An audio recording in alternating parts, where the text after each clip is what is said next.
Enquanto a guerra durou muito mais do que qualquer um havia antecipado, as forças de Putin conseguiram sustentar seus constantes ataques à Ucrânia durante sua operação militar especial. Mas como? Além da disposição de Putin em sacrificar centenas de milhares de russos, a resposta está nos depósitos de munição. Centenas deles enviam munições para os soldados russos na linha de frente. Essa operação logística tem prejudicado a defesa da Ucrânia, mas também oferece alvos claros para os ucranianos atacarem dentro do território russo. Destruir os depósitos de munição enfraquece as forças invasoras. Foi exatamente o que a Ucrânia fez na noite de 21 de dezembro de 2024, ao dar um golpe massivo na Rússia, destruindo um dos principais depósitos na Oblast de Rostov. Como ocorreu esse ataque e qual a sua importância? Exploramos as respostas para essas perguntas neste vídeo, começando pela parte mais importante, o ataque. Em 23 de dezembro, a RBC Ucrânia relatou um ataque ao campo de treinamento de Kadomovsky, na região russa de Rostov. O canal Astra no Telegram afirmou que a Ucrânia usou mísseis e drones para atacar um local estratégico. Ao menos 4 drones atingiram a instalação em Pershanovsky, causando várias explosões. O ataque causou um incêndio e explosões em um depósito de munições no campo de treinamento. Leu-se na postagem do Astra no Telegram. Não há informações sobre vítimas, mas não eram o alvo. A Ucrânia visou o depósito de munições em Kadimovsky porque faz parte de uma linha de abastecimento-chave que envia munições para os soldados russos nas linhas de frente na Ucrânia. O local também abriga a 150ª Divisão de Fuzileiros Motorizados da Rússia, equipada com os tanques T-90A e os mais modernos veículos de combate de infantaria e transportadores blindados de pessoal russos. Um ataque contra a base dessa unidade equivale a um ataque contra a própria unidade, reduzindo sua eficácia na Ucrânia. O Kiev Independent deu mais detalhes sobre o ataque de 25 de dezembro. De acordo com uma fonte do Serviço de Segurança da Ucrânia, o depósito de munições alvo dos drones foi completamente destruído, não apenas danificado. O Serviço de Segurança da Ucrânia usou drones de longo alcance para atacar um depósito, segundo fonte do Kiev Independent, sendo usado pelo inimigo para abastecer suas tropas no setor de Kramatorsk. Esse setor está na Oblast de Donetsk, onde Putin focou seus esforços em 2024. Agora os russos têm dificuldades logísticas significativas, afirmou a fonte, que afetam significativamente sua capacidade de conduzir operações de combate. Outra fonte do Serviço de Segurança da Ucrânia descreveu o ataque ucraniano como infernal, afirmando que faz parte dos esforços contínuos da Ucrânia para desmilitarizar a retaguarda russa. O conceito é simples. Elimine as instalações de produção e armazenamento de armas atrás das linhas de frente da guerra na Ucrânia e você minimiza a capacidade do inimigo de lutar. A fonte encerrou seu relatório com uma afirmação arrepiante. Os ataques de drones contra o exército russo prosseguirão. Imagens do ataque também apareceram em 25 de dezembro. 25 segundos mostra uma grande explosão em Kadamovsky, com plumas de fumaça subindo ao ar. Ao fundo, ouvem-se explosões menores, como fogos de artifício, provavelmente munições no depósito sendo inflamadas pela explosão maior. No final do clipe, só resta na esteira do drone um destroço em chamas do que era um importante depósito de munições russo. Não se engane, o ataque a Kadamovsky é uma grande vitória para a Ucrânia. E isso também significa que é um golpe massivo para a Rússia. Para entender o motivo, primeiro precisamos conhecer melhor o papel de Kadamovsky na guerra da Ucrânia. Esse papel foi fundamental mesmo antes de Putin lançar sua operação militar especial. Em 10 de fevereiro de 2022, apenas 12 dias antes de Putin iniciar a invasão, o Washington Post relatou sobre o acúmulo militar russo nas fronteiras próximas à Ucrânia. Rostov-on-Don, a casa da base Kadamovsky, era um local de preparação-chave para a próxima operação de Putin. Em janeiro de 2022, a Rússia usou o campo de treinamento para exercícios rápidos, testando a velocidade de implantação de suas divisões de rifle motorizadas da base após longas distâncias percorridas. Na época, a Rússia ainda negava a intenção de lançar um grande ataque militar na Ucrânia. Essas alegações foram repetidas por vários porta-vozes do Kremlin na época, como Ilya Kiva. O político ucraniano pró-Rússia Kiva afirmou no programa russo 60 Minutes que a Rússia não tem motivação para atacar a Ucrânia e realizar grandes operações militares contra ela, e que toda pessoa sensata entende isso. Mas é preciso ter cérebro para isso, e infelizmente as autoridades ucranianas não têm. Agora sabemos que as alegações de Kiva eram absurdas. A Rússia estava concentrando tropas e equipamentos em todas as principais regiões fronteiriças com a Ucrânia e lançaria sua invasão menos de 2 semanas após a reportagem do Washington Post. Os exercícios em Khatamovsk foram essenciais para o lançamento. Retornando ao presente, sabemos que a invasão inicial de Putin à Ucrânia falhou. O que deveria ser uma operação de 5 dias, com a Rússia invadindo Kiev para tomar o país, tornou-se uma guerra de atrito de 3 anos, causando à Rússia perdas substanciais de equipamentos e mão de obra. O propósito de Khatamovsk também mudou ao longo desses 3 anos. Apesar de ainda ser um campo de treinamento, o local tem sido importante na enorme cadeia logística da Rússia para sustentar suas tropas nas linhas de frente. E isso nos leva a uma questão-chave. O ataque a Khatamovsk foi crucial por romper parte da cadeia de suprimentos, sendo essa a resposta mais evidente. Mencionamos que a Rússia usava Kramatorsk para abastecer seus soldados no setor Kramatorsk da Ucrânia. Essa área tem sido um alvo constante para a Rússia desde o início da guerra. Em junho de 2023, a Rússia lançou mísseis em Kramatorsk, principal cidade da região, matando 8 pessoas, incluindo 3 crianças. O míssil atingiu um restaurante e uma área de compras, ferindo 56 pessoas, além das 8 que matou. Prédios de apartamentos também foram abalados e alguns reduzidos a escombros pela explosão do míssil. De acordo com a British Broadcasting Corporation, em junho de 2023, equipes de resgate ucranianas ainda buscavam libertar pessoas dos escombros causados pelo míssil. Em setembro de 2024, a Rússia lançou um ataque com bombas guiadas contra a cidade. Desta vez, matou pelo menos 2 pessoas e feriu mais 19. Então a cidade é claramente um alvo russo. Mas por quê? Kramatorsk é a maior cidade da região de Donbás, ainda sob controle da Ucrânia.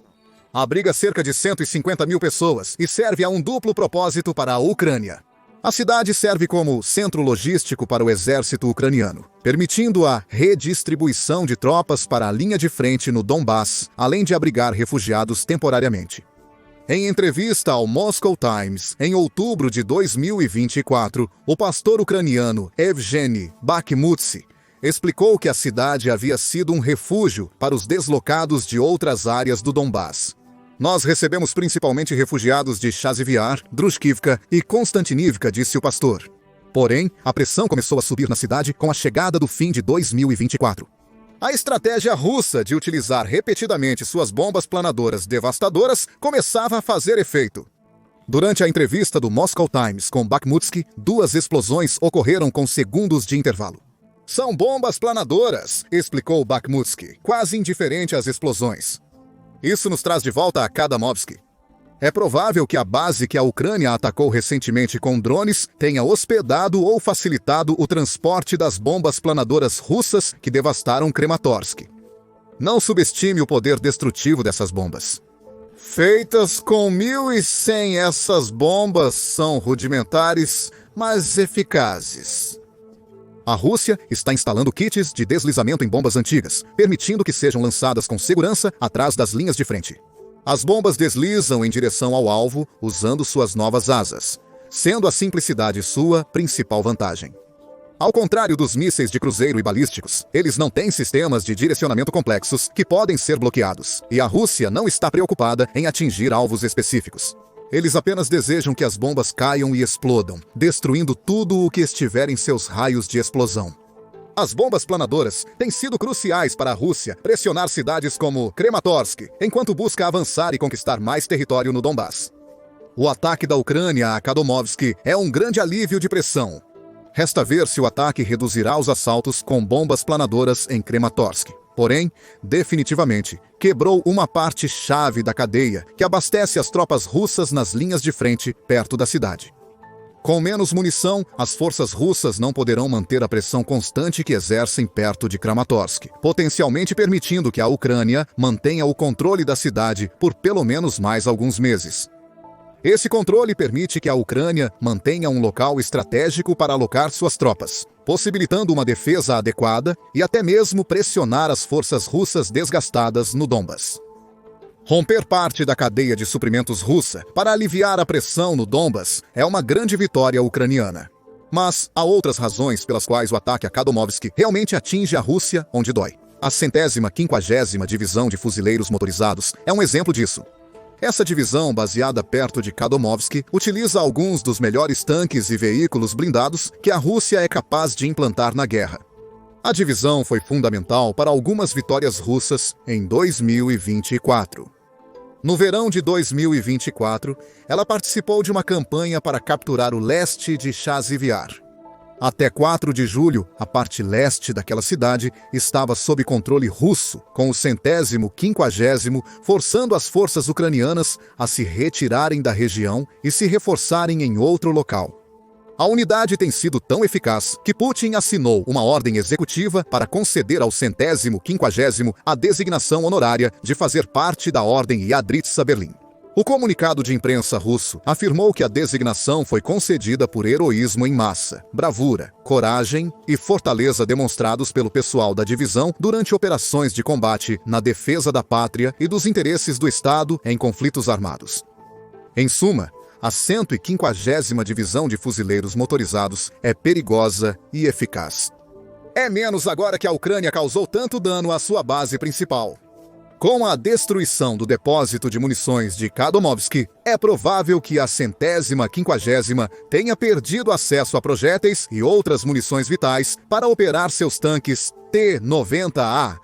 A divisão não se tornará inútil. A Rússia provavelmente tentará desviar munições de outras áreas em Donbás para abastecer a 150ª, mas isso enfraquecerá as forças russas em outros locais. Putin agora se encontra em uma situação decisiva. Ou a 150ª, uma de suas melhores divisões, precisa ser parcialmente neutralizada, ou ele deve aliviar a pressão em outros pontos da linha de frente para que essa divisão possa continuar avançando além de Chazovia. De qualquer forma, é outra vitória que alivia a pressão para a Ucrânia. Também não podemos subestimar a relevância da Ucrânia eliminar uma importante base de treinamento russa. Como relatado pelo Washington Post, houve um acúmulo de tropas e exercícios rápidos em Khadomovsk menos de 2 semanas antes do início da operação militar especial de Putin. A National Review divulgou mais imagens e informações sobre esses treinamentos militares. Em 27 de janeiro de 2022, surgiram imagens de tanques de batalha T-72B3 participando de exercícios na base. Há um mês, uma imagem revelou um soldado russo atirando com um rifle próximo a um veículo de combate BMP-3 utilizado pela 150ª Divisão de Fuzileiros Motorizados durante o conflito. Esses exercícios foram cruciais para a Rússia se preparar para a invasão e provavelmente ocorreram treinamentos similares em Khadomovsk nos anos seguintes. A Rússia pode ter usado a base para preparar novas tropas à medida que chegavam ao Donbás, com Khadomovsk servindo como área de preparação e elo na cadeia de suprimentos russa. A destruição do depósito de munições em Khadomovsk ganha nova perspectiva ao considerarmos sua função como base de treinamento. A munição na base não pode mais chegar às linhas de frente nem ser usada pelas tropas em treinamento para se familiarizarem com as armas necessárias no combate à Ucrânia. Além disso, o simples fato de a Ucrânia ter conseguido realizar um ataque tão bem sucedido significa que muitos soldados estacionados em Khadomovsk agora têm que operar sob a suposição de que não estão seguros. A Ucrânia eliminou um depósito em 21 de dezembro. Um possível ataque futuro pode destruir quartéis, instalações ou soldados em treinamento em Khadomovsk. Assim, o ataque de drone contra a base de Khadomovsk é uma vitória simbólica para a Ucrânia e alivia a pressão russa no Donbás. Mas há um último aspecto do ataque a Khadomovsk que o torna um golpe tão massivo para a Rússia.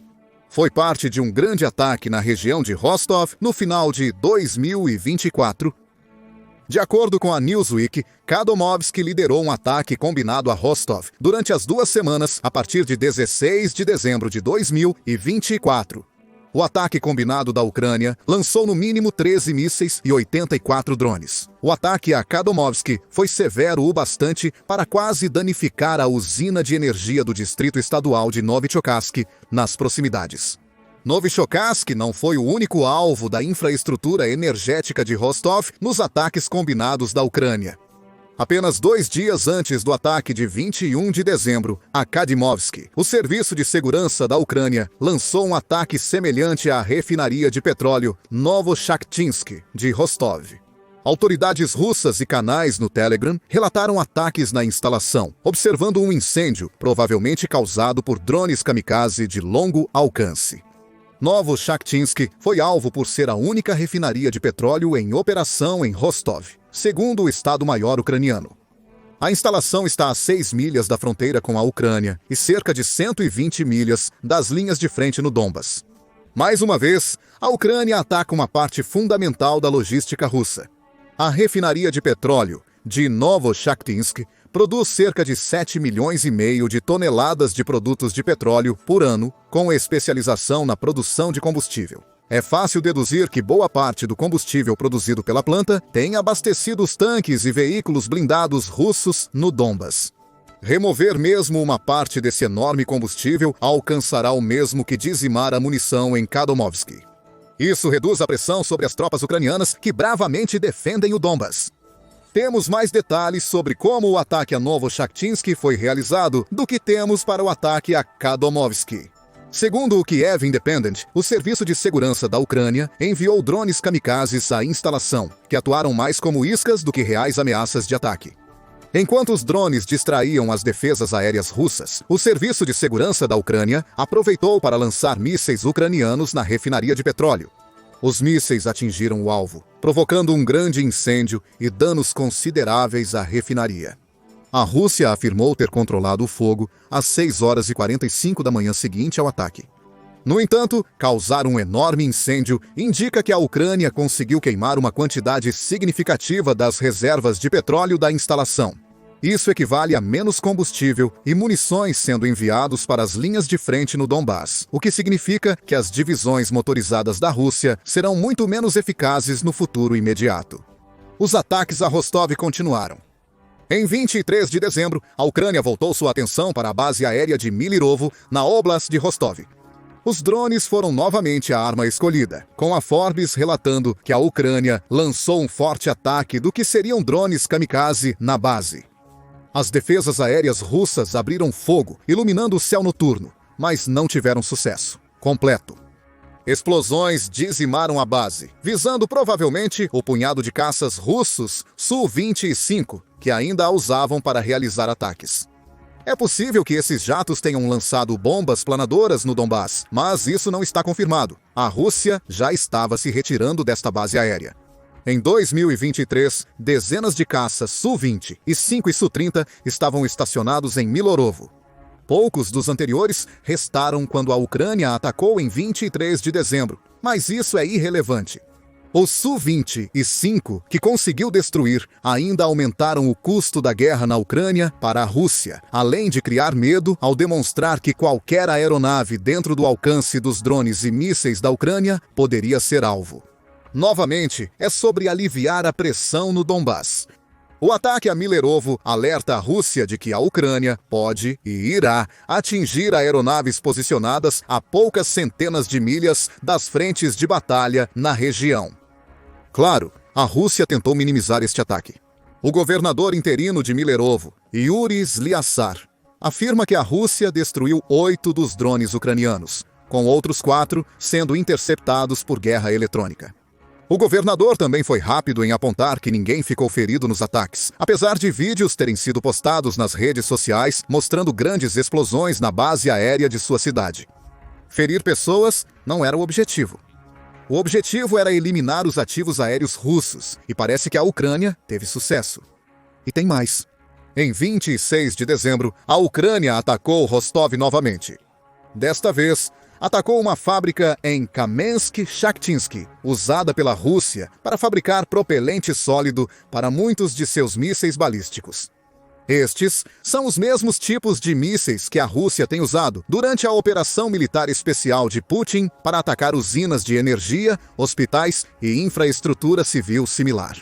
De acordo com a Stratcom, este ataque integra uma ampla campanha visando debilitar a capacidade das forças armadas russas de perpetrar atos terroristas contra a população civil ucraniana. E esse pode ser o maior ponto positivo dos ataques ucranianos em Rostov. Ataques como o de Kadomovsky aliviam a pressão sobre os ucranianos no Donbas, perturbando a logística russa. Porém, eles também deixam cidades como Kramatorsk um pouco mais seguras. Eliminar aviões em aeródromos significa que a Rússia tem menos jatos de combate para lançar suas bombas planadoras. Destruir refinarias de petróleo reduz o combustível das forças de Putin, que, junto com a destruição de depósitos de munição, torna unidades como a 150ª Divisão de Fuzileiros Motorizados menos eficazes. Apesar dos ataques posteriores reduzirem a capacidade da Rússia de lançar mísseis balísticos, a Ucrânia ganha mais tempo para se reconstruir e usar o território remanescente no Donbas para preparar suas tropas. Durante as últimas semanas de dezembro de 2024, a Ucrânia focou em atacar os pontos fracos da Rússia. Qual você acredita que será o impacto do ataque a Kadyrmovsk e dos outros ocorridos em Rostov na guerra da Ucrânia? A Rússia conseguirá se recuperar? Como a Ucrânia usará o tempo extra que conquistou? Compartilhe sua opinião nos comentários e valeu por assistir. Confira agora! O exército russo está preso? Putin admitirá derrota? Ou clique neste outro vídeo em vez disso.